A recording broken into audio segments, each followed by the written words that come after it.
Le Premier ministre et chef du gouvernement, Patrick Hatchie a présidé la cérémonie d'ouverture de la 5e étape du dialogue politique le 16 décembre 2021 à Abidjan, en présence de responsables de 21 formations politiques dont 8 groupements et 13 partis individuels.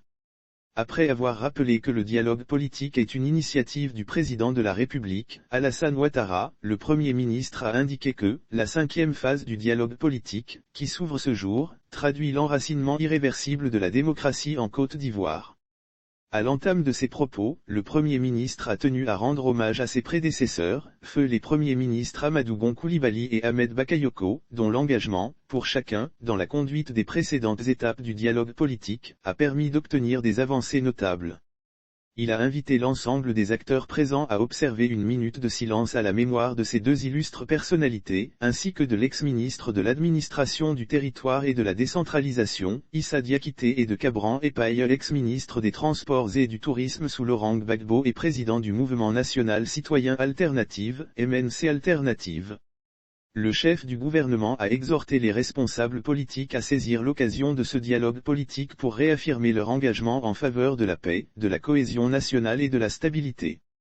Au sortir des discussions, il n'y aura qu'un seul vainqueur, la Côte d'Ivoire, a dit Patrick Hatchie. Il a insisté sur la détermination du président de la République et du gouvernement à créer un environnement de paix. Les échanges doivent nous propulser vers la paix, en pensant à l'avenir pour notre jeunesse extraordinaire, a exhorté le Premier ministre. Le chef du gouvernement s'est félicité de ce que le dialogue politique qui s'ouvre ce 16 décembre se déroule dans un climat apaisé, en dehors d'un calendrier électoral. C'est une chance, a reconnu le Premier ministre. À la suite du Premier ministre, les responsables des formations politiques présents ont unanimement salué la reprise du dialogue politique, pour lequel ils ont tenu à remercier le président de la République et le Premier ministre. C'est dans une attente d'espérance et d'espoir que nous accueillons ce dialogue, a dit le président du Front populaire ivoirien, FPI, Pascal Afine-Guessan. Pour le directeur exécutif du Rassemblement des Ouettistes pour la démocratie et la paix, RHDP, Adama Bictogo, le dialogue politique, qui reprend, est un cadre pour tracer les sillons d'une Côte d'Ivoire unie. Nous souhaitons que ce dialogue soit placé sous le signe d'une Côte d'Ivoire de liberté, de justice et de dignité, a souhaité pour sa part le professeur Nyanki Kofi du PDCIRDA. Le Parti des peuples africains de Côte d'Ivoire, PPACI, a, par la voix de Armand Ouénien, insisté sur la nécessité que la reprise du dialogue politique soit l'occasion d'aborder tous les sujets sans tabou. Et que ceux-ci puissent trouver des solutions.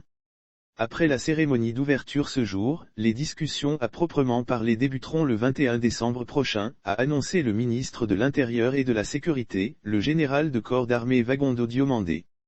La société civile participera aux discussions. Le Premier ministre rencontrera cet après-midi, à la suite des partis politiques, les organisations de la société civile parties prenantes au dialogue politique.